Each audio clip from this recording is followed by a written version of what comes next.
প্রিয় দর্শক, আমন্ত্রণ ইস্পাহানি মির্জাপুর চা মুক্ত কণ্ঠে আপনাদের সাথে আছি আমি মুকসিমুল আহসান। দর্শক, কিছুক্ষণ আগেই জাতিসংঘের ৮০তম সাধারণ পরিষদের অধিবেশনে ভাষণ দিয়েছেন প্রধান উপদেষ্টা অধ্যাপক ডক্টর মোহাম্মদ ইউনূস। এবার ৮০তম সাধারণ পরিষদের অধিবেশনে প্রধান উপদেষ্টার সঙ্গে মার্কিন যুক্তরাষ্ট্রে গিয়েছেন ৬ জন রাজনৈতিক নেতা, তিনটি দলের। সেখানে আমরা হেনস্থা হওয়ার ঘটনাও দেখেছি। এছাড়া প্রধান উপদেষ্টা ইতালি, নেদারল্যান্ডস, পাকিস্তান সহ বিভিন্ন দেশের সরকার প্রধান এবং রাষ্ট্রপ্রধানের সঙ্গেও আলোচনা করেছেন। কিন্তু এই সব কিছু ছাপিয়ে আজকে হচ্ছে প্রধান উপদেষ্টার জাতিসংঘের ভাষণ যেটি দিয়েছেন সেটি আজকের গুরুত্বপূর্ণ বিষয়। তো ইত্যাদি নানা বিষয় নিয়ে আজকে আমরা আলোচনা করব এবং এজন্যই আলোচনার আজকে আমরা বিষয় দিয়েছি জাতিসংঘে বাংলাদেশ। এবং এ বিষয়ে আলোচনার জন্য আমরা স্টুডিওতে দুজন অতিথিকে আমন্ত্রণ জানিয়েছি। আমরা শুরুতেই পরিচিত হব তাদের সঙ্গে। আমার ঠিক বামে রয়েছেন ডক্টর আসাদুজ্জামান রিপন, তিনি ভাইস চেয়ারম্যান বাংলাদেশ জাতীয়তাবাদী দল বিএনপি, এবং তারপর রয়েছেন অধ্যাপক শাহাব এনাম খান, আন্তর্জাতিক সম্পর্ক বিশ্লেষক এবং অধ্যাপক আন্তর্জাতিক সম্পর্ক বিভাগ, জাহাঙ্গীরনগর বিশ্ববিদ্যালয়।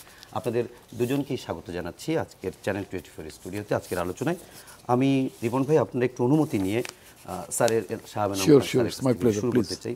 স্যার, আজকে আমরা যতটুকু জানি যে বাংলাদেশ সময় রাত ৯টা থেকে রাত 1টা পর্যন্ত জাতিসংঘের সাধারণ পরিষদের অধিবেশনে মোট 20 জনের মতো ভাষণ দিবেন এবং সেখানে প্রধান উপদেষ্টার সিরিয়াল নাম্বার ছিল আমরা যতটুকু জানি 10 নম্বরে দেবে।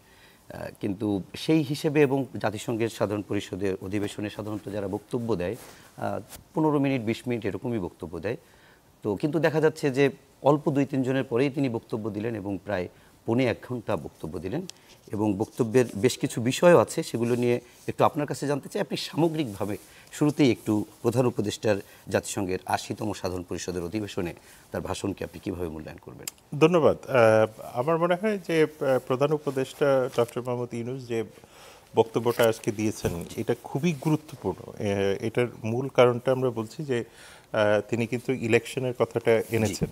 এই মুহূর্তে বাংলাদেশের জন্য সবচাইতে জাতীয় ইস্যু যেটা, সেটা হলো ইলেকশন, এবং ইলেকশনটা হতেই হবে। এটা এই বিষয়ে আসলে সাধারণ মানুষ থেকে শুরু করে মানে যারা বিশ্ব দরবারে যারা আছেন তারা প্রত্যেকেই মনে করেন যে বাংলাদেশের একটা ডেমোক্রেটিক ট্রানজিশন হতে হবে এবং এটাই ইলেকশনের মাধ্যমে। এবং ইলেকশনের প্যাথওয়েটা কি হবে সেই ব্যাপারে যথেষ্ট রকমের বিতর্ক থাকলেও আলটিমেটলি আজকে জাতিসংঘের জেনারেল অ্যাসেম্বলিতে ডক্টর ইউনূস তার যে কমিটমেন্টটা আছে সেটা ব্যাখ্যা করেছেন। হয়তো সেই জায়গাতে হয়তো যে এই ইলেকশনটা করার যে রোড ম্যাপটা উনি হয়তো দিতে পারতেন, কিন্তু নিশ্চিতভাবে আরও অনেক বিষয় থাকার কারণে এটা আসেনি।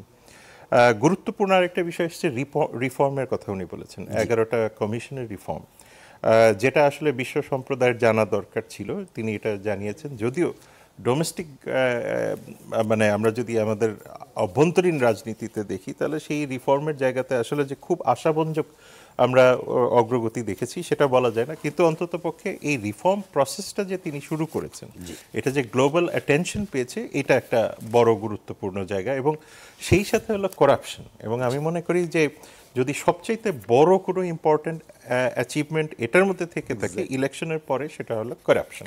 এবং করাপশনের ব্যাপারে কিন্তু তিনি অন্যান্য দেশগুলি যারা এই ব্যাপারে কমপ্লিসিট ভূমিকা পালন করে এবং বিভিন্ন আইন ব্যত্যয়ের মাধ্যমে এই যে অর্থগুলি, এটা তো বাংলাদেশের সাধারণ মানুষের অর্থ। গত 15 বছর ধরে আপনার আমার মতো সাধারণ মানুষের টাকা পয়সাগুলি বিভিন্নভাবে বিভিন্ন দেশে গেছে, এবং যারাই হিউম্যান রাইটসের কথা বলেন, যারাই স্বচ্ছতার কথা বলেন, তাদেরকে উনি একটা অ্যাকাউন্টেবিলিটির মধ্যে এনেছেন। এবং আমি মনে করি যে এটা ডক্টর মোহাম্মদ ইউনূসের একটা বড় কৃতিত্ব যে তিনি এনেছেন। এবং ওনার জেনারেল অ্যাসেম্বলির যে ডেলিগেশন ছিল সেটাতে বাংলাদেশ জাতীয়তাবাদী দল ছিলেন,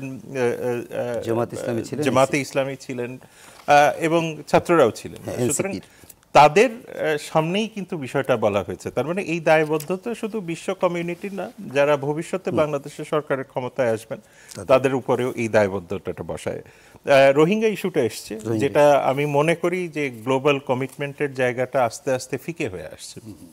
ফাইন্যান্সের ক্ষেত্রে বলেন, হিউম্যানিটেরিয়ান সাপোর্ট বলেন, এবং সেইটার মূল কারণটা কিন্তু আমরা দেখতে পাচ্ছি যে ইউক্রেন, গাজা থেকে শুরু করে এত রকমের প্রবলেম এখন শুরু হয়েছে। ট্যারিফ ওয়ার, রাষ্ট্রগুলি এখন তারা ট্রেড প্রোটেকশনে যাচ্ছে, টাকা পয়সা খরচ করতে চাচ্ছে না, হিউম্যানিটেরিয়ান অব্লিগেশন থাকলেও সেই জায়গাতে তাদের সীমাবদ্ধতা আসছে, রিসোর্স প্রোটেকশনিজম আসছে। সেই কারণে আমার কাছে যেটা মনে হয় যে তিনি যে রোহিঙ্গার বিষয়টা এসছে এবং সেটা যে শুধুমাত্র বাংলাদেশের সমস্যা তা না, অর্থাৎ বিশ্ব দরবারকে এটাও জানানো যে আমার যে নেইবারিং কান্ট্রিগুলি আছে তাদের যে দায়বদ্ধতার একটা অ্যাকাউন্টেবিলিটি আছে সেটাও এসছে।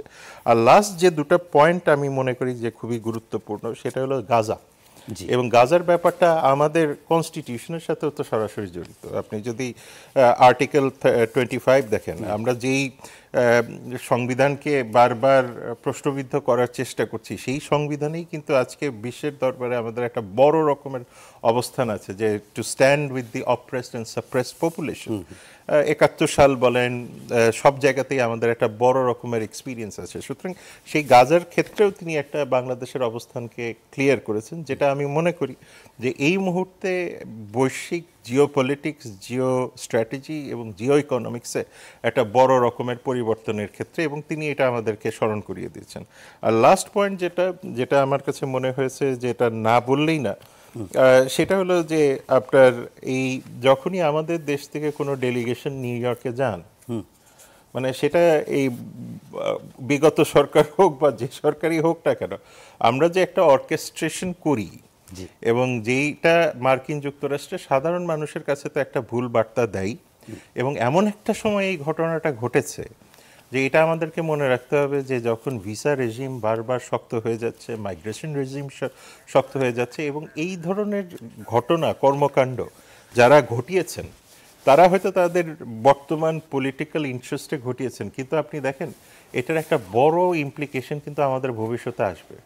কারণ এই যে নিউ ইয়র্কে যেটা হচ্ছে বা আমাদের নেতৃবৃন্দ যাই যাক, ডক্টর ইউনূস তো কোনো পলিটিক্যাল ব্যক্তি না, তিনি সর্বসাধারণ 5ই অগাস্টের সকল পলিটিক্যাল পার্টির কনসেনসাসে তিনি এসছেন, এবং তিনি যে ডেলিগেশনটা নিয়ে গেছেন তার প্রতি সম্মান বোধটা রাখাটা আমাদের প্রয়োজন ছিল। কিন্তু আমরা আবার যেটাকে আমি বলি যে একটু হয়তো হাস্যকর মনে হবে যে অ্যাজ ইফ আমেরিকানরা এখন চিন্তা করবে এদের জাতীয় চরিত্র তো এরকমই, আগে যেই সরকারের প্রধানমন্ত্রী আসতেন তার সাথেই করা হতো, এখন তো তিনি তো নির্দলীয়, ওনার তো অন্ততপক্ষে, এবং উনি তো ওনার খুব সম্ভবত একটা শেষ ইউএন জেনারেল অ্যাসেম্বলি। এখানে আমার মনে হয় এই জায়গাতে আমার মনে হয় যে পলিটিক্যাল পার্টিগুলির একটা বড় রকমের মানে ডিসিশন নেওয়া উচিত যে ভবিষ্যতে যারাই যান, আই মিন বিএনপি যদি ক্ষমতায় আসে তারাও যাবেন, জামাত যদি আসে তারাও যাবেন, ভবিষ্যতে অন্যান্য পলিটিক্যাল পার্টিরা যদি আসেন তারাও যাবেন।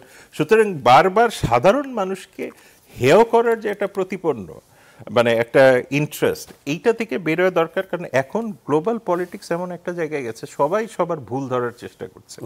আরেকটা ব্যাপারে একটু আপনার কাছে আমি জানতে চাবো, সেটি হচ্ছে যে প্রধান উপদেষ্টা গতবারও জাতিসংঘের সাধারণ পরিষদে ভাষণ দিয়েছেন এবং সেখানেও তিনি 3-0 কার্বন নিঃসরণের ক্ষেত্রে, বেকারত্বের ক্ষেত্রে এটি বলেছেন। পাশাপাশি সেখানেও তিনি সামাজিক বাণিজ্য, সোশ্যাল বিজনেস এবং ক্ষুদ্র ঋণ, যেগুলো তার আসলে যা দিয়ে তিনি আজকে ডক্টর মোহাম্মদ ইউনূস সেই বিষয়গুলোকে নিয়ে এসছেন।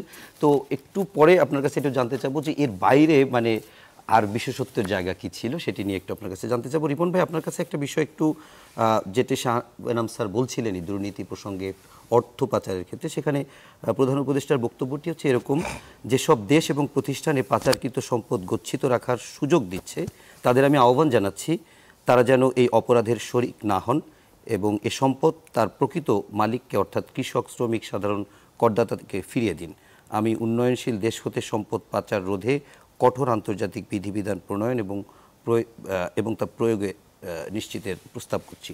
আমার প্রশ্ন হচ্ছে যে এর আগেও আমরা বিশ্বব্যাংকের ইয়ার সঙ্গেও দেখা করেছেন প্রধান উপদেষ্টা, সেখানেও তিনি পাচার হওয়া অর্থ ফেরত আনার ব্যাপারটিতে কথা বলেছেন। তো আসলে আপনি তো আন্তর্জাতিক রাজনীতি বিশ্লেষণ করেন এবং এটি আপনি খুবই ভালো জানেন যে এই আসলে পাচার হওয়া অর্থ আসলে কতটুকু বা কত দ্রুত ফিরে আনা আসলে সম্ভব। ধন্যবাদ আপনাকে। আমার মনে হয় যে উনি বোধহয় প্রফেসর মোহাম্মদ ইউনূসের আগে বাংলাদেশের তরফ থেকে ইতিপূর্বে কেউ বোধহয় এই ইস্যুটা এত জোরালোভাবে উপস্থাপন কেউ করেননি। এটা একটা অত্যন্ত গুরুত্বপূর্ণ দিক। এবং এই যে আমাদের মতো দেশগুলো, আমরা যতই আপনার এলডিসি গ্রাজুয়েশনের কথা বলি, আসলে তো আমরা একটা অনুন্নত দেশ, এতে তো কোনো সন্দেহ নেই। জি। তো এই সমস্ত দেশগুলো থেকে যে অর্থ পাচার হয়, যে পলিটিক্যাল কারাপশন বা পার্টিকুলার যে সমস্ত দেশগুলোতে স্বৈরাচারী শাসন ব্যবস্থা থাকে, যে সমস্ত দেশে নির্বাচিত কর্তৃপক্ষ থাকে না, অর্থাৎ জনগণের ভোটে প্রতিনিধিত্ব যারা করে না, তাদেরকে একটা জায়গায় ভর করতে, সেটা হচ্ছে টাকা। টাকা দিয়ে তারা সবকিছু, তারা এসপি কিনতে চান, ডিসি কিনতে চান, বিচার বিভাগ কিনতে চান, সবকিছু তারা টাকা দিয়ে কিনতে চান, এবং এর মধ্যে দিয়ে তারা একটা তথাকথিত নির্বাচনী বৈতরণী পার হন। কিন্তু সবসময় মনে তাদের একটা আশঙ্কা থাকে যে চূড়ান্তভাবে এক্সিটটা কিভাবে হবে। আমি প্রফেসর সাহেবের সাথে আলোচনা শুরু আগে আমরা একটু এক্সিট নিয়ে কথা বলছিলাম, অবশ্যই সেটা প্রসঙ্গ ভিন্ন। তো এই স্বৈরাচারী শাসকদের কিন্তু একটা মাথায় একটা এক্সিট প্ল্যান থাকে, যে যদি এই দেশে থাকতে না পারে তাহলে বাকি জীবনটা কিভাবে কাটবে তার এবং তার পরের জেনারেশনের। আমরা কি ইরানের শায়ের ঘটনা জানি না? একদম। তারা কি তেহরানে ফিরে আসতে পেরেছে? আসতে পারেনি। এরকম পৃথিবীর অনেক স্বৈরশাসক তার দেশে ফিরে আসতে পারেনি। ফলে ওরা যেটা করে কি, এই ধরনের গণবিরোধী সরকার, গণবিরোধী রাজনীতিক যারা থাকেন, তারা অবৈধভাবে টাকা উপার্জন করেন, এবং সেটা নিঃসন্দেহে সাধারণ মানুষের টাকা, সাধারণ মানুষকে শোষণ করা টাকা, দেশের প্রবৃদ্ধিকে বাধাগ্রস্ত করে সেই টাকাগুলো, অর্থাৎ দেশের টাকা তারা বিদেশে নিজেদের মনে করে বিদেশে পাচার করে দেন তারা, পরবর্তী সময়টা যাতে তারা ভালো থাকতে পারেন। সুতরাং এই ক্ষেত্রে প্রফেসর মোহাম্মদ ইউনূসের যে আহ্বানটা খুব, মানে আমার মনে হয় উন্নত বিশ্বকে তাদের অন্তরে কতটা নাড়া দেবে আমি জানি না, কিন্তু তারা লজ্জিত হতে পারেনি অন্তত এই কথায় যে আপনারা এই কাজগুলোকে প্রশ্রয় দেবেন না, তাই না? জি। তো এটা অত্যন্ত গুরুত্বপূর্ণ একটা আহ্বান, অত্যন্ত মানে সময়োপযোগী, অত্যন্ত গুরুত্বপূর্ণ আমি বলতে চাই। আর সহ আলোচক যেটা বলেছেন যে এখানে 3টি রাজনৈতিক দলের রিপ্রেজেন্টেশন সেখানে ছিল, যারা সরকারে যাবেন বা বিরোধী দল হলেও তো সরকারের, তারও তো সরকারের পার্টি একটা ডেমোক্রেটিক সিস্টেমে। তো সুতরাং ভবিষ্যতে যারা সরকারে যাবেন অথবা মানে অপোজিশনে যারা গভর্নমেন্টের পার্ট হবেন, তারাও তো বিষয়টা শুনলেন, বিষয়টা তারাও তো মাথায় মানে রাখার কথা এবং মাথায় রাখবেন বলে আমি মনে করি, এবং বিষয়টাকে এগিয়ে নিয়ে যাবেন। এটা তো শুধু প্রফেসর মোহাম্মদ ইউনূস একটা অন্তর্বর্তীকালীন সরকারের এজেন্ডা না, এই এজেন্ডা তো আমাদের সবার হওয়া উচিত, সব সরকারই হওয়া উচিত এটাকে পারসিউ করে, এটাকে ক্যারি করা, তাই না? স্পিডটাকে ক্যারি করা এবং এটাকে চাপ সৃষ্টি করা। একটা সময় ব্যাপারটা এরকম ছিল যে উন্নত দেশগুলো থেকে আমাদের গরিব দেশগুলোতে তারা টাকা দেয়, সাহায্য করে, ইত্যাদি ইত্যাদি, মানে in the name of aid. কিন্তু এটা তো সত্য কথা যে গরিব দেশগুলোতে, অগণতান্ত্রিক মানে শাসন ব্যবস্থায় শাসিত দেশগুলো থেকে যে টাকাগুলো ফ্লাইট হয়ে চলে যায়, পাচার হয়ে যে টাকাগুলো চলে যায়, সেই টাকার তো একটা বড় ডিভিডেন্ড, একটা লাভ তো ওই উন্নত দেশগুলো এনজয় করেন। তো তা না হলে যদি ওটা যদি একেবারেই বিষয়টা লাভের না হতো, তাহলে তারাও তো তাদের রেসপেক্টিভ দেশে নৈতিকতার প্রশ্ন বলেন, আইনের প্রশ্ন বলেন, তাই না? তাহলে এই টাকাগুলো প্রশ্রয় দেন কী করে? আমার যদ্দূর জানা আছে, আমি লাস্ট টাইম যখন যুক্তরাষ্ট্রে যখন আমি ইমিগ্রেশন ইয়ে করলাম, তখন একটা ফর্মের মধ্যে উল্লেখ ছিল যে আমি কি $10,000 বেশি ক্যারি করছি কিনা। তাহলে যে পাচারের অঙ্কটা তো মোর দেন 10,000 নাকি? তাহলে এই প্রশ্নগুলো আসছে না কেন? অথবা টাকাগুলো তারা সেখানে কিভাবে ব্যবহার করতে পারছে, কিভাবে নিয়ে গেল, অথবা কিভাবে ব্যবসা বাণিজ্য করছে, কিভাবে সহায় সম্পদ কিনলো। এই যে শেখ হাসিনার আমলের আপনার বোধের একটা ভূমিমন্ত্রী ছিল, 350 মতো তার ফ্ল্যাট মানে পারচেস করেছে, মানে লন্ডনে, দুবাইতে, সিঙ্গাপুরে। এই খবর তো বাংলাদেশের কোনো পত্র পত্রিকা ছাপা হয়নি, এটা তো খোদ বিলেতের ফিনান্সিয়াল টাইমসের পত্রিকাটা ছাপা হয়েছে। তো এটা তো বিলেতের সরকারের জন্য মানে লজ্জার ঘটনা যে সেখানে এথিক্সকে বাইপাস করে দিয়ে, মোরালিটিকে বাইপাস করে দিয়ে, যেখানে তারা বলে যে আইনের শাসন এর কথা বলে, জবাবদিহিতার কথা বলে, অ্যাকাউন্টেবিলিটির কথা বলে, ট্রান্সপ্যারেন্সির কথা বলে, এইসব দেশগুলোতে যে ট্রান্সপ্যারেন্সি, অ্যাকাউন্টেবিলিটি যে রিয়েল সেন্সে যে ওয়ার্ক করে না, সেটাও তো এই ঘটনাগুলোতে মানে চোখে আঙুল দিয়ে দেখিয়ে দেয়। তো এই প্রসঙ্গের বাইরে কি আমি আরো কিছু আলোচনা করতে পারি? হ্যাঁ, আপনি করতে পারবেন। আপনাকে প্রশ্নও ছিল কয়েকটা। আচ্ছা, আমি একটু ওটা পরে করেন। আমার ভাষণ নিয়ে একটু প্রথমে বলুন, ভাষণের উল্লেখযোগ্য যদি কোনো বিষয় থাকে। যেমন এটা উনি খুব রাইটলি, যেহেতু উনি এই বিষয়গুলো উত্থাপন করেছেন, আমার মনে একই বিষয়গুলো বিরক্তি না করে আমি অন্য প্রসঙ্গে যাই। তাহলে রিপন ভাই, আপনাকে একটু জাতিসংঘ সাধারণ পরিষদের অধিবেশনে আমরা দেখলাম যে বিএনপি মহাসচিব মির্জা ফখরুল ইসলাম আলমগীর সহ বিএনপির প্রতিনিধি দল ছিল, এবং সেখানে আমরা ডিম ছোড়ার মতো একটি ঘটনা দেখেছি এনসিপির নেতা। ওটা নিয়ে আমি আসছি, ওই বিষয়ে আমি একটু ওই বিষয়ে নিয়ে আমি আলোচনাটা করতে চাই। সমালোচক যেটা এক্সপেক্ট করেছেন যে ভবিষ্যৎ যাতে এই ধরনের কোনো ঘটনা না ঘটে, মানে এটা নিঃসন্দেহে একটা ইতর বিশেষ ঘটনা, এগুলো খুব ভালো ঘটনা না, এবং এগুলোর ম্যানিফেস্টেশন যাতে ভবিষ্যতে না হয়, আমাদের জাতি চরিত্র সম্পর্কে যাতে বিদেশের একটা ধারণা গ্রহণ না করে, একটা ইমপ্রেশন যাতে না নেয়, সে ব্যাপারে তার নিশ্চয়ই একটা ইতিবাচক প্রত্যাশা তার মধ্যে কাজ করেছে। তো সেখানে আমি যে কথাটি বলতে চাই, হ্যাঁ নিঃসন্দেহে যখন শেখ হাসিনার মতো একটা স্বৈরাচারী সরকার, একটা অনির্বাচিত সরকার, একটা অগণতান্ত্রিক সরকার, একটা গুম করা সরকার, দিনের ভোট মানে রাতে আয়োজন করার মতো একটা সরকার, মানে সমস্ত বিশেষণে একটা মানে নেতিবাচক টাইপের একটা সরকার যখন ক্ষমতা ছিল, ওই ধরনের একটি সরকারের প্রধানকে ন্যায্যত ওই দেশের জনগণ যারা বিদেশে বসবাস করেন তাদের একটা, আমার মনে হয় এইভাবে, আমি যদি যদি যুক্তি তুলি, একটা ন্যায্যতা আছে, মানে এর বিরোধিতা করা, বিশ্ববাসীর সামনে তাকে আনমাস্ক করে দেওয়া যে তুমি ভোট চোর, তুমি সম্পদ চোর, তুমি পাচারকারী, তুমি গুম করো মানুষকে, তুমি গণতন্ত্র হত্যা করো, তুমি নির্বাচনের নামে তুমি প্রহসন করো, এটা জানিয়ে দেওয়ার জন্য, তার চরিত্র উন্মোচিত করার জন্য বিক্ষোভ বিভিন্ন দেশে হয়ে থাকে। কিন্তু উনি যেটা খুবই চমৎকারভাবে বলেছেন, প্রফেসর মোহাম্মদ ইউনূসের সরকারকে কেন, বা প্রফেসর মোহাম্মদ ইউনূস বা তার যে ডেলিগেশনটাকে তাদের সাথে কেন, এই কারণে আমার কাছে যেটা মনে হয়েছে সেটা হচ্ছে আওয়ামী লীগের বেশ কিছু লোকজন টাকা পয়সা চুরি করে পালিয়েছে। নিশ্চিত এই পলাতক লীগের লোকজনগুলো ওখানে এখন লিগ্যাল স্ট্যাটাসের সমস্যা আছে। তারা যদি বিদেশের কাছে, অর্থাৎ রেসপেক্টিভ কান্ট্রিতে, পার্টিকুলারলি আমেরিকার কথা যদি সাম্প্রতিক ঘটনা, আমেরিকাতে মার্কিন যুক্তরাষ্ট্রে তারা যে ডিম ছোড়াছড়ির যে ঘটনাটা ঘটিয়েছে বা তথাকথিত বিক্ষোভের যে আয়োজন করেছে, এটার মধ্য দিয়ে তারা তাদের একটা ডেমোক্রেটিক রাইটের কথা তারা বলতে চেয়েছে যে বাংলাদেশের গণতন্ত্র কাজ করছে না, বাংলাদেশে তাদের ভাষায় তাদের প্রধানমন্ত্রী ওই দেশ থেকে তারা তো পালিয়ে গেছে, তার বলবে যে তাকে ক্ষমতাচ্যুত করে ইত্যাদি। অর্থাৎ জনগণের যে 36 দিনের যে লড়াইটি, 16 বছরের যে লড়াইটি, এটা তো 36 দিনে তো এটা একটা চূড়ান্ত পরিণতি লাভ করেছে। লড়াইটি তো দীর্ঘ 16 বছর ধরে, এই 16 বছরের লড়াইটিকে তারা বেআইনি, এই লড়াইটাকে তারা অসঙ্গত ইত্যাদি প্রমাণ করতে চেয়েছে এই ঘটনার মধ্য দিয়ে। ফলে জনগণের যে প্রত্যাশা, জনগণের যে ক্ষোভ, জনগণের যে আন্দোলন, জনগণের যে লড়াই, সেই লড়াইটাকে তারা অশ্রদ্ধা করেছে। এই চোরেরা, I must say, the corrupt, the thieves, এরা ওই দেশে যাদের নাগরিকত্বের সমস্যা আছে, তাদের পলিটিক্যাল স্ট্যাটাসের জন্য তারা অ্যাসাইলাম নেওয়ার জন্য এই কাজগুলো করবে। পার্থক্যটা হচ্ছে এইটা যে সারা বিশ্ব জানে যে গত 5ই আগস্টে গত 16 বছরের একটা দুরাচারী সরকারের, একটা স্বৈরাচারী সরকারের পতন, এই দেশের আপামর জনগণ যার যার জায়গা থেকে কর্তব্য জ্ঞান করে তারা দায়িত্ব পালন করে তারা একটা গণঅভ্যুত্থানের সূচনা করেছেন। এবং বর্তমান সরকারটি হচ্ছে সোজা কথা গণঅভ্যুত্থানের জনগণের আকাঙ্ক্ষার সরকার। এটার জন্য কোনো সংবিধান মানা দরকার না, সংবিধান মেনে তো গণঅভ্যুত্থান হয়নি। আর সেক্ষেত্রে নিজেও তো সংবিধান সম্মত সরকার ছিলেন না। সংবিধানে কিভাবে সরকার গঠিত হয়, কিভাবে নির্বাচন হয়, কিভাবে এমপি হয়, প্রধান বিচারপতি হয় বা কি হয়, সব লেখা আছে। সুতরাং বাংলা একটা বিরতি নিয়ে আবার ঠিক আপনার কাছে এসে ফিরব। দর্শক, ইস্পাহানি মির্জাপুর চা মুক্ত কণ্ঠে পর্যায়ে নিচ্ছি ছোট্ট একটি বিরতি, সাথেই থাকুন, ফিরছি একটু পরে।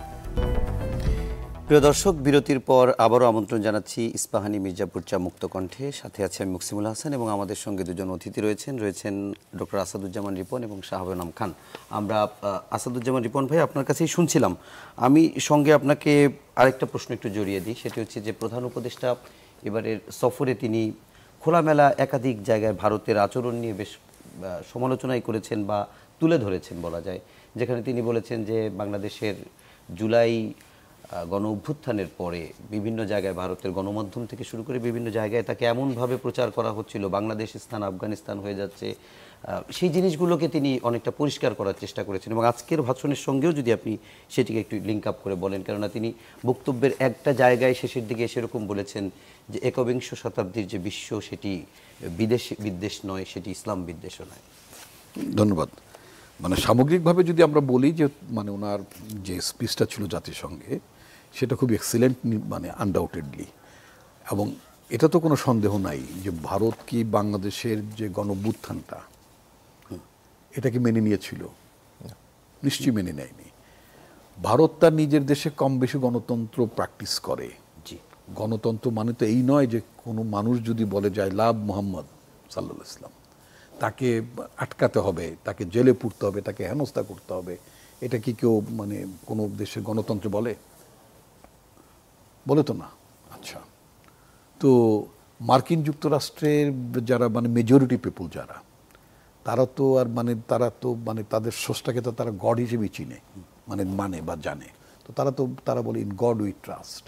এই কথা বলার জন্য অন্য কারো কি মানে কোনো বিরূপ অভিপ্রায়, বিরূপ মনোভাব ব্যক্ত করার কোনো কারণ আছে? অন্য কোনো দেশে যদি অন্য কোনো নাগরিক যদি বলে ইন আল্লাহ উই ট্রাস্ট, তাহলে মুশকিল না? তাহলে মুশকিল কেন হবে? কেন? আচ্ছা, এখন কত হচ্ছে একটা গণতান্ত্রিক দেশে তো সকল মানুষের, সকল ভাষাভাষীর, সকল ধর্মাবলম্বী নিঃসংকোচে, নির্দ্বিধায়, নির্ভয়ে, সোজা কথা তাই না, নির্ভয়ে তিনি তার মানে অন্যকে হার্ট না করে, সোজা কথা, আপনি স্বাধীনতা মানে এই নয় যে আপনি অন্যকে হার্ট করে না। আচ্ছা, তো করতে পারেন। তো অমন একটি দেশেও মানে আমি যদি ভারতের কথা যদি বলি, যারা নিজেদেরকে অনেক বড় মানে গণতান্ত্রিক দেশ বলে নিজেদেরকে দাবি করে, জনসংখ্যায় নিঃসন্দেহে সেখানে একটা ভোটের আয়োজন হয়, সেখানে ক্ষমতাসীন পার্টি কখনো হেরেও যায়, সবই ঠিক আছে। কিন্তু অমন একটি দেশ আমাদের পাশের দেশ হিসেবে পরিচিত, তারা যে বাংলাদেশে গত 16 বছরে নির্বাচন হয়নি, বিনা নির্বাচনে একটা ব্যক্তি মানে শেখ হাসিনার কথা বলছি, বছরের পর বছর ক্ষমতায় থাকলো, দিনের ভোট রাতের বেলা আয়োজন করলো, কোনো নিয়ম নীতির কোনো তোয়াক্কা করলো না।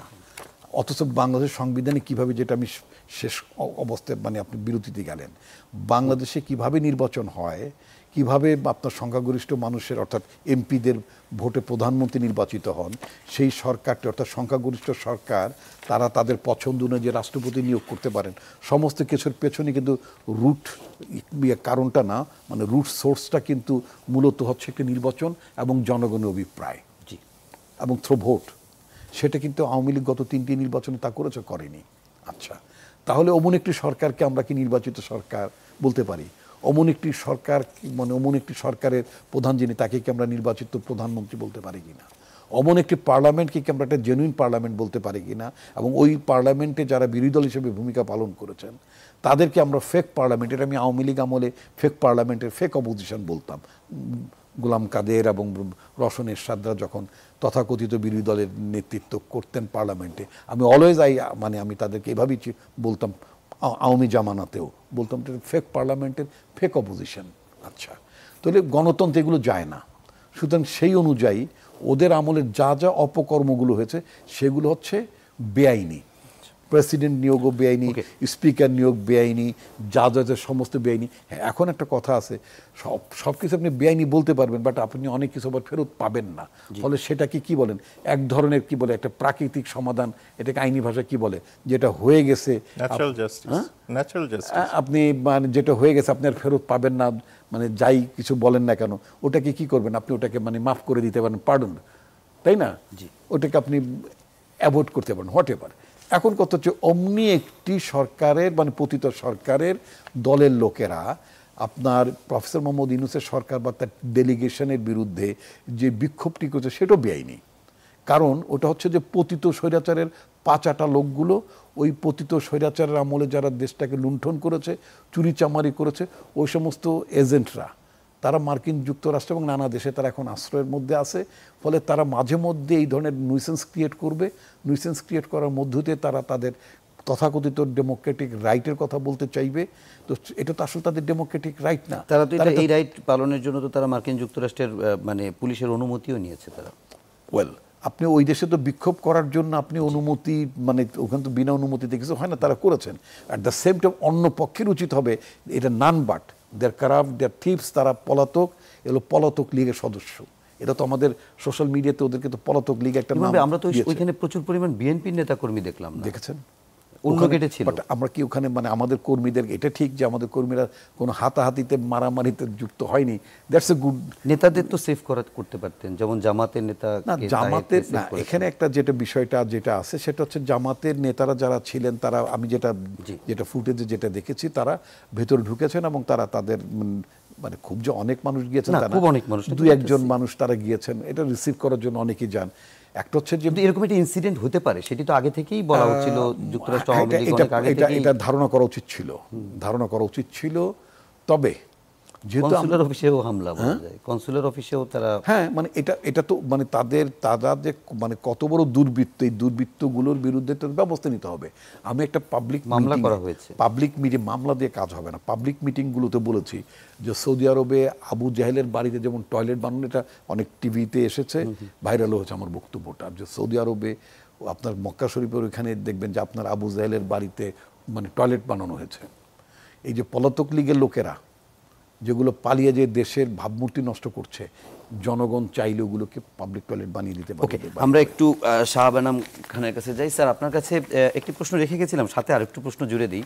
সেটি হচ্ছে, আজকের ভাষণের শুরুর দিকেই প্রধান উপদেষ্টা এরকম বলছিলেন যে জাতিসংঘ হয়তো অনেক কিছু করতে কার্যকর ভূমিকা রাখতে পারেনি, কিন্তু তাদের একটা ইতিবাচক মানসিকতা আছে। তো কথাটি কেন বললাম, আজকে যখন পোডিয়ামে দাঁড়িয়ে নেতানিয়াহু বক্তব্য দিচ্ছিলেন, তখন আমরা দেখেছি যে শুধুমাত্র আরব বা মুসলিম বিশ্ব না, এখানে ইউরোপের মানে অনেক রাষ্ট্রের অনেক প্রতিনিধিরাও, তারা কূটনীতিকরাও বেরিয়ে চলে গেছে।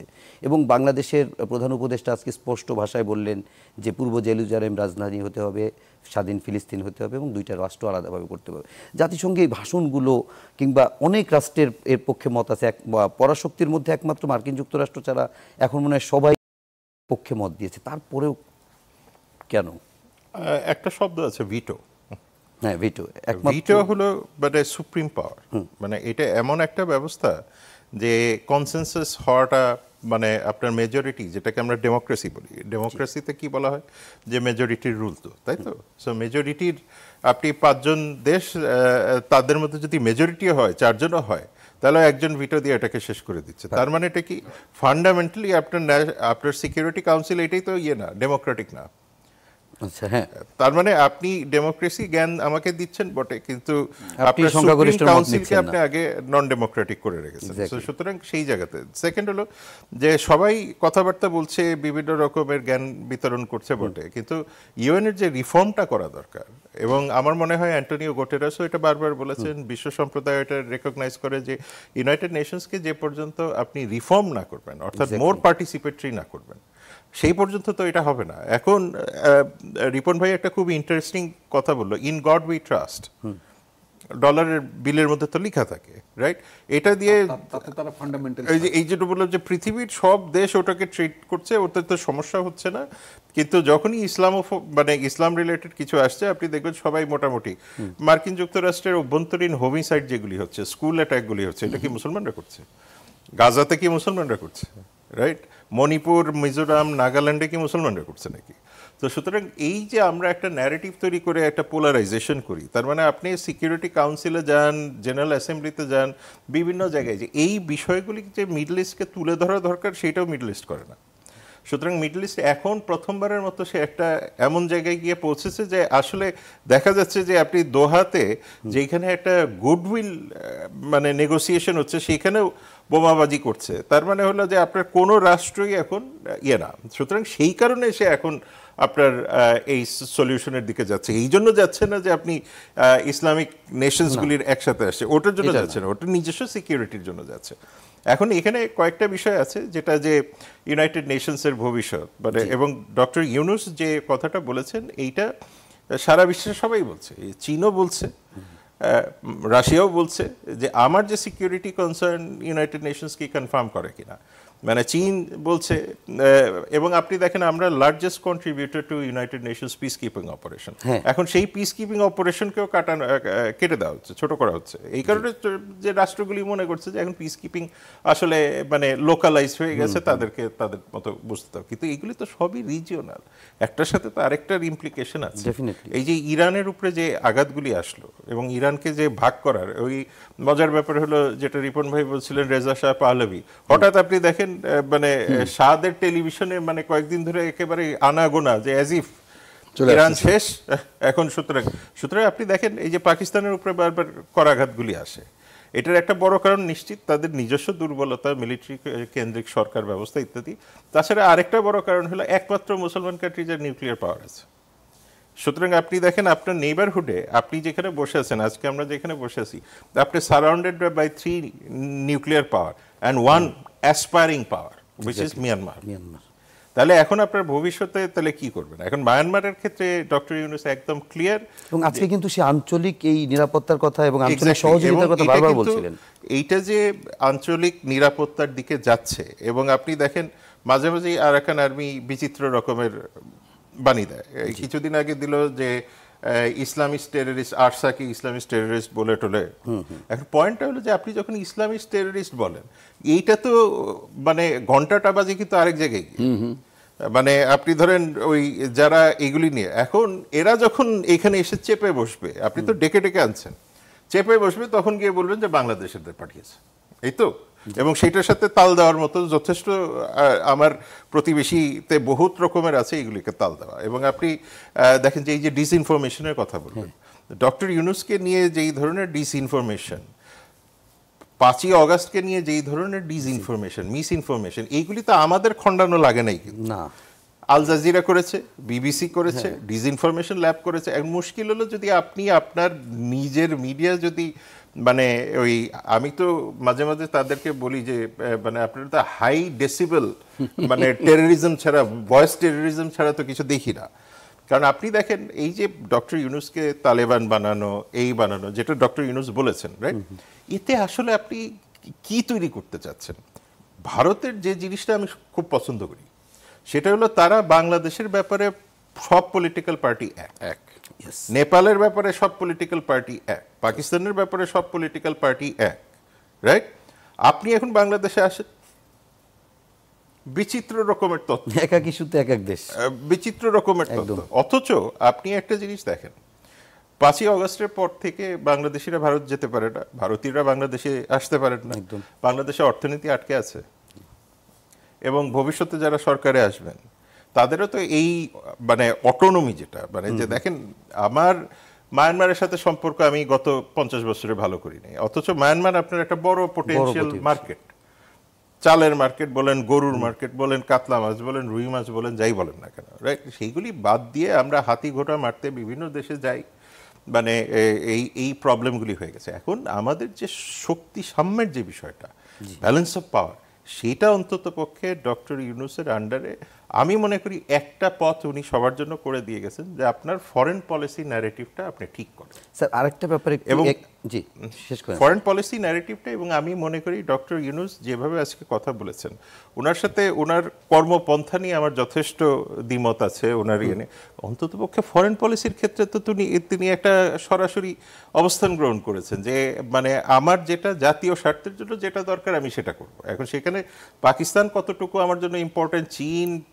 মার্কিন যুক্তরাষ্ট্রের সাথে কি 20% ট্যারিফ নেগোসিয়েশন বাংলাদেশ সাকসেসফুল হয় নাই? হয়েছে। এখন নন ডিসক্লোজার এগ্রিমেন্টের মধ্যে কি আছে না আছে এটা হয়তো ভবিষ্যতে যারা পলিটিক্যাল আছে তারা বুঝবেন, কিন্তু মুশকিলটা হলো আপনার ইমিডিয়েট প্রবলেমটা তো সলভ হয়েছে।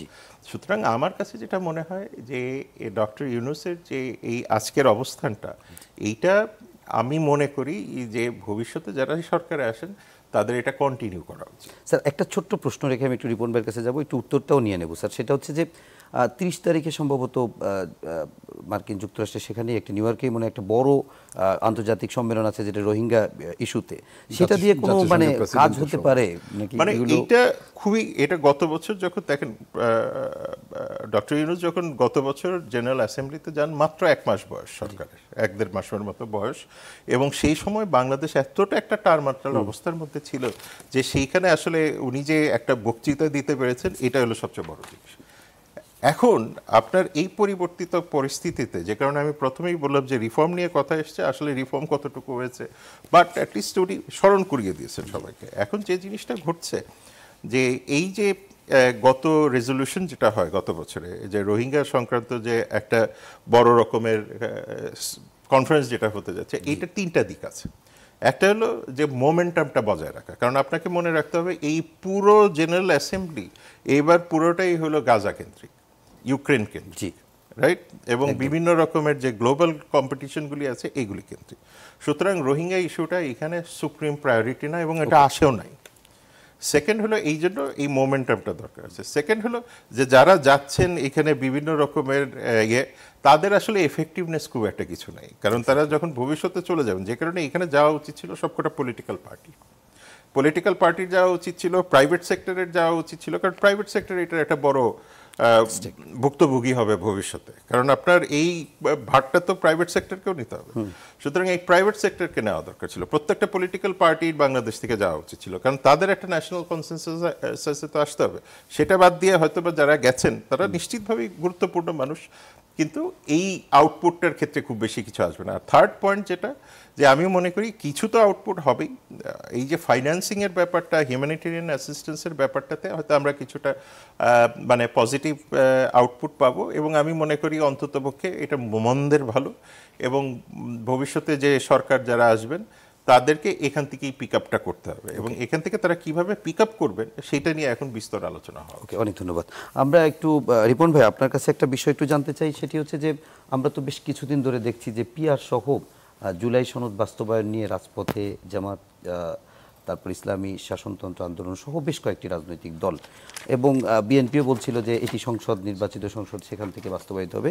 আজকে প্রধান উপদেষ্টা তার বক্তব্যে বলেছে জুলাই গণ অভ্যুত্থানের 1 বছর পূর্তিতে রাজনৈতিক দলগুলোর সাথে একই মঞ্চে দাঁড়িয়ে সকলে মিলে জুলাই ঘোষণার মাধ্যমে এই সংস্কার কার্যক্রমের প্রতি আমাদের সময়াবদ্ধতা অঙ্গীকার ব্যক্ত করি। অর্থাৎ আগামী নির্বাচন যেই দলেই জনগণের সমর্থন পাক না কেন, সংস্কার কার্যক্রম বাস্তবায়নে আর কোনো অনিশ্চয়তার অবকাশ থাকবে না। এই বক্তব্য আসলে কি ইঙ্গিত বহন করে? না, ইঙ্গিতটা হচ্ছে যে সংস্কারের যে ব্যাপারটা, এটা হচ্ছে মানুষের একটা আকাঙ্ক্ষা। জি, আপনি যে পদ্ধতিতে দেশটা চলেছে গত 16 বছর বা আরও আগেও যদি আমরা যাই, এটা তো আসলে চলা বলে না। জি, যদি এটাই যদি চলতো তাহলে তো মানুষের এত জীবন দিতে হতো না। এটাই যদি চলতো তাহলে তো যেই দলটি নিজেদের বেলায় দাবি করে তারা মুক্তিযুদ্ধের নেতৃত্ব দিয়েছে, সেই দলটির প্রধানকে কি মানে ইভেন লেস দেন 1 আওয়ারের নোটিসে তাকে দেশ ছেড়ে চলে যেতে হয় পেছন দরজা দিয়ে। মানে পুরো চেলা চামুন্ডা সাগরেদ কে না, সবাই তো পালিয়েছে মোটামুটি, মানে পুলিশ চিফ থেকে শুরু কে না, সোজা কথা। তো এটা একটা বিশেষ ধরনের পরিস্থিতি। এই বিশেষ ধরনের পরিস্থিতিটা কেন তৈরি হলো সেটা তো আমাদের আগে চিন্তা করা উচিত যে একটা দুঃশাসনের অবসান মানুষ চেয়েছে। মানুষ একটা মানে একটা গণতান্ত্রিক কি বলে, একটা গণতান্ত্রিক রূপান্তরের স্বপ্ন মানুষ দেখেছে, তাই না? তাহলে এখন এই গণতান্ত্রিক রূপান্তরটা কি আপনার মানে যেটা মানুষ চর্চা করে না, ভাবে না, এরকম কিছু হবে? নিশ্চয় না। তো গণতান্ত্রিক রূপান্তরটা হতে হলে সোজা কথা, আপনি অতীতে যেই ধরনের শাসন ব্যবস্থা চলেছে, যে ডেমোক্রেটিক পলিটির নামে যা কাজগুলো হয়েছে, রাজনৈতিক দলগুলো যেভাবে আচরণ করেছে বা প্রশাসন যেভাবে চলেছে, মানে ওই ধরনের একটা অনির্বাচিত কর্তৃপক্ষের অধীনে তো মানে প্রশাসন ছিল।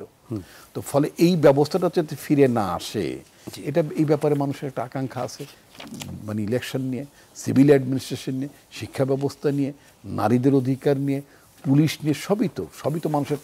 এই জিনিসগুলো তো আপনার মানে প্রফেসর মোহাম্মদ ইউনূস খুব সঠিকভাবে বলেছেন, যদিও আপনার রিফর্মের যে রিফ্লেকশন হওয়া উচিত ছিল গত 2 বছর, সেটা কিন্তু আমরা সেভাবে মানে আঁচ পাইনি, মানে আমরা টের পাইনি, অনুভব করিনি। একটা রাষ্ট্রে যখন আপনার এই ধরনের মানে আপনার রিফর্মের যখন সূচনা হয়, তখন সেটা কিন্তু মানে অনুভব করার কথা। কিন্তু এটাও সত্য কথা যে আমাদের নাগরিক সমাজ কিন্তু সেই আপনার সংস্কারের যে প্রক্রিয়াটা বা সংস্কার চলছে, যেমন আমাদের বাচ্চারা একসময় রাস্তায় দাঁড়িয়ে বলো না, রাষ্ট্রের মেরামত চলিতেছে। এই যে রাষ্ট্রের মেরামত চলিতেছে, বাচ্চা ছেলেরা নামিয়ে মানে কেউ আপনার মানে রং লেন দিয়ে যাচ্ছিল, তাকে রাইট লেনে নিয়ে আসা, অথবা তাকে মানে ভর্ৎসনা করা, আঙ্কেল এই কাজটি আপনি ঠিক করেন ইত্যাদি, যে বাচ্চারা বলা, সেটাও তো একটা সংস্কার ছিল। মানে এটা মানুষ অনুভব করেছে, মানে যে মানে কাজটা ঠিক হয়নি, কাজটা ভুল হয়েছে। তা আমার কাছে যেটা মনে হলো যে আমাদের দেশে নাগরিক সমাজ সংস্কারটি যে চলছে, এটা কিন্তু তাদের গায়ে লাগেনি বা অনুভব মানে সরকার সেটাকে অনুভব করাতে পারেননি। এটা হচ্ছে সবচেয়ে বড় ব্যর্থতা। প্রথম ব্যর্থতা যেটা হলো সেটা হচ্ছে যে আপনার বিচারক নিয়োগের মধ্য দিয়ে আমি সবচেয়ে খুবই মানে বিস্মিত এবং হতাশ হয়েছি আপনার মানে বিচার মন্ত্রণালয়ের দায়িত্বপ্রাপ্ত যিনি উপদেষ্টা ছিলেন তার দপ্তরের কাজে তিনি মানে অর্থাৎ তার দপ্তর বা মন্ত্রণালয় যে প্রথমে যে প্রায় 20-25 জন বিচারক নিয়োগ করলেন সেটা কোনো স্বচ্ছ প্রক্রিয়ার মধ্যে করেননি। বিচার প্রক্রিয়াটা মানে বিচারক নিয়োগের তো কতগুলো ক্রাইটেরিয়া থাকা উচিত। আমি একজন নাগরিক হিসেবে যদি মনে করি যে একজন অ্যাডভোকেট তিনি কতটা ভালো, কারণ দুইভাবেই কিন্তু বিচারক নিয়োগ হয়ে থাকে। একটা হচ্ছে যে তিনি সরকারি চাকরি না করে অর্থাৎ মানে জুডিশিয়ারিতে সার্ভিস না করে মানে একজন অ্যাডভোকেট হিসেবে তিনি আদালতে কিভাবে পারফর্ম করেছেন, তার কতগুলো মামলা আপনার ডিএলএ রিপোর্টেড হয়েছে, মানে অনুকরণীয় বিচার অনুকরণীয় আর্গুমেন্ট হিসেবে এটা লিপিবদ্ধ হয়েছে বা জাজমেন্টে মানে এটা রেফারেন্স হিসেবে উল্লেখ হয়েছে। ঠিক একইভাবে যারা ডিস্ট্রিক্ট জাজ হিসেবে যারা বিচার বিভাগে আসেন তাদের পারফরমেন্সটা জাজ করার ব্যাপার আছে। It's not that only 10 years তিনি হাইকোর্টে এনরোল করেছেন এবং এরপর উনি একদিনও কোর্টে যান নাই অথবা কোনো মামলায় জিতেন নাই অথবা সিরিয়াসলি কোনো মামলা প্লিট করেন নাই, এরকম হতে পারে। শুধুমাত্র 10 বছর is not the criteria. It's not the criteria, একটু বলি, ইটস নট দ্য ক্রাইটেরিয়া যে একজন মানুষ মাস্টার্স করেছেন, এলএলবি পাস করেছেন, তারপরে তিনি এনরোলড হয়েছেন, 10 বছর হাইকোর্টে তার এনরোলমেন্ট ছিল, তিনি বিচারক হতে পারেন, নট দ্যাট। তো এই যে মানে অথচ আমরা দেখলাম যে এরকম অনেক ঘটনাগুলো ঘটেছে, খুবই হতাশাজনক ব্যাপার। বিচারক নিয়োগের ক্ষেত্রে মানে আরো বেশি একদম শেষের দিকে আছে। আপনার কাছে আরেকটা প্রশ্ন আছে, সংস্কারের প্রশ্ন যেহেতু বললেন। অনেক ধন্যবাদ। আপনার কাছে একটা শেষ প্রশ্ন, সেটা হচ্ছে আপনি 4 দিন আগে জাতীয় প্রেস ক্লাবে একটা অনুষ্ঠানে বলেছেন যে আমাদের কথা পরিষ্কার, ফ্যাসিবাদী কেউ বাংলাদেশের নির্বাচনে অংশ নিতে পারবে না, অন্যদিকে সংখ্যানুপাতিক পিয়ার পদ্ধতি বাংলাদেশের সংবিধানে নাই।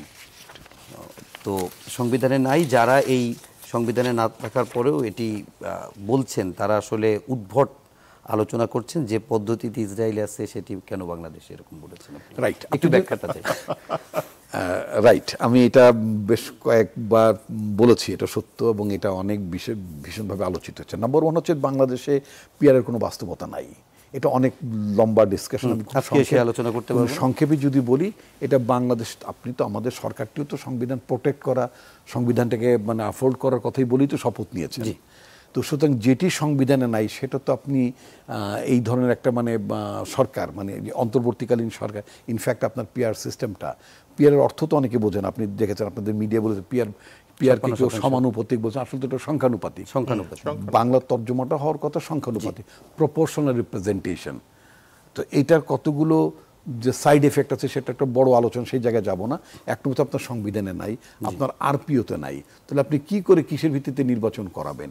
এটার আরেকটা মানে এই নির্বাচনে সম্ভব না। যদি পরবর্তীতে যদি আপনি সংবিধান চেঞ্জ করেন, ফাইন, আচ্ছা, তারপরে এটার এগুলো প্রজ এন্ড কনস আলোচনা হবে। এটার আরেকটা বড় ডিফেক্ট হচ্ছে, যেমন প্রফেসর সাহেব উনি যদি মনে করেন যে আমি একজন নাগরিক, বিএনপি এবং অন্য যে সমস্ত রাজনৈতিক দলগুলো যারা নির্বাচনে অংশ নিচ্ছেন তারা যে বক্তব্যগুলো দিচ্ছেন এই বক্তব্যের সাথে আমি একমত নই।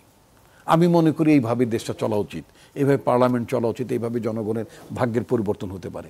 বর্তমান পিয়ারসি মানে যেহেতু সংখ্যানুপাত, ওনার তো সংখ্যাই থাকবে না, কারণ ওনার মতন কয়েকজন দাঁড়াবেন যাদের দাঁড়ালে উনি সেই অনুপাতে উনি ওনার ভয়েসটা রেজ করতে পারবেন। অর্থাৎ পিয়ার সিস্টেমে মানে রাইট অফ ইন্ডিভিজুয়ালস, আপনার মানে freedom of speech of individual, এটা একেবারেই আপনার মানে সাপ্রেস করা হয়। এক, পলিটিক্যাল পার্টির সুপ্রিমেসি মানে হায়ারার্কির যে মানে কি বলে আপনার অটোক্রেসিটা হবে। এখন তো যেমন মনে করেন আমি আসাদুজ্জামান রিপন, আমাকে ইলেকশনে যেতে হয়, মানে আমি প্রকৃতপক্ষেই নির্বাচনে অংশগ্রহণে আগ্রহী। আমার নির্বাচন এলাকা মুন্সিগঞ্জ 2, আমি যাই, সেখানে আমার প্রতিটি কাজ মানুষের মন উইন করার একটা ব্যাপার থাকে, তাই না?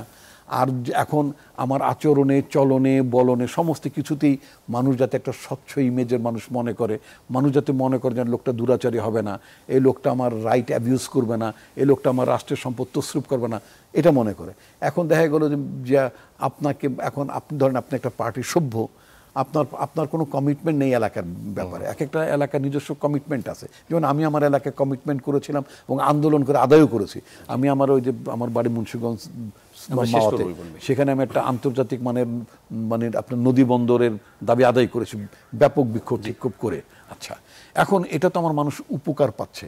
এখন উনি মনে করেন ম্যান অফ সিলেট, আমি জানি না, আমি মোটামুটি ক্লিয়ার আপনার কাছে। আপনি একটু ওনার কাছে একবার যেতে হবে, এক প্লিজ। মিনিট তো আছে। সুতরাং পিয়ারটা একটা মানে যারা করছেন আমার কাছে মনে হচ্ছে তারা আসলে, শব্দটা আমি বাজেটা ব্যবহার করতে চাই না, কিন্তু আমার মনে হয় তার ইন এভরি কনস্টিটিউয়েন্সি, তার প্রতিটি আসনে প্রার্থী মনোনয়ন দিয়েছেন, মার্কায় ভোট চাচ্ছেন, আদার হ্যান্ড আবার বলছেন যে পিয়ার চাই। মানে বাস্তবায়নযোগ্য না এবং আপনাদের সাথে অযৌক্তিক। এটার সাথে একেবারেই মানে তাদের কথা এবং নির্বাচনের প্রচারের সাথে মিলছে না। অধ্যাপক শাহাব খান, আপনার কাছে একেবারে শেষ একটা প্রশ্ন করব। সেটা হচ্ছে যে আপনি বলছিলেন যে এবার জাতিসংঘ সাধারণ পরিষদের অধিবেশনে বা গোটা অধিবেশনে আসলে সবচেয়ে বড় একটা জায়গা ছিল গাজা, এবং আমরা অধিবেশনে আগে দেখেছি কয়েকটি দেশ ফিলিস্তিনকে স্বীকৃতি দিয়েছে, এবং তারপর দেখলাম আজকেও প্রধান উপদেষ্টা ভাষণ দিচ্ছে। আবার এটিও আমরা বলছি যে ভেটো পাওয়ারের কথা একটি বলছি। মানে গাজায় কি গণহত্যা একটু হলেও কমবে? না, প্রথম কথা হলো যে জাতিসংঘের কথা ভুলে যান। সব দেশই রেকগনিশন দিচ্ছে সবকিছু, এটা পুরাটাই ডিপেন্ড করে 7টা দেশের উপরে: Jordan, Egypt, Lebanon, Saudi Arabia, Qatar, Iran এবং আপনার ইয়েমেন এবং সিরিয়া। এই দেশগুলি ভবিষ্যতে কি করবে তার উপরে এটার গতি প্রকৃতি। এটা টের পেয়েছে পশ্চিমা বিশ্ব। এখন পশ্চিমা বিশ্ব যখন এটা টের পেয়েছে, এটার সাথে আছে হলো নর্থ আফ্রিকা। নর্থ আফ্রিকাতে যখন এটা স্পিল ওভার এফেক্ট শুরু হবে, সুদান, সোমালিয়া থেকে শুরু করে ফ্রেঞ্চ গায়ানা বা যেগুলি বলেন না কেন, তাদের যে এই যে মাইনিং ফাইল থেকে শুরু করে যা আছে এগুলির উপরে কিন্তু এফেক্ট হওয়া শুরু করবে। অলরেডি কিন্তু নেতানিয়াহু সাহেব বারবার বলছেন যে নতুন করে তিনি আবিষ্কার করেছেন যে চায়না তাকে পলিটিক্যাল ব্লকেট করে তাকে ক্ষমতাচ্যুত করতে চায়, তাই না? সুতরাং এই বিষয়গুলি জাতিসংঘে একটা ক্লিয়ার আর্টিকুলেশন হয়েছে যে মানে বড় রকমের কন্ডেমনেশন, কিন্তু আলটিমেটলি সব কিছুই হাতে হলো দ্য মিডল ইস্ট। অনেক অনেক ধন্যবাদ প্রফেসর শাহাব খান এবং ডক্টর আসাদুজ্জামান রিপন, এবং দর্শক আপনাদেরকেও ধন্যবাদ জানাচ্ছি। সবাই ভালো থাকবেন, সুস্থ থাকবেন, শুভরাত্রি।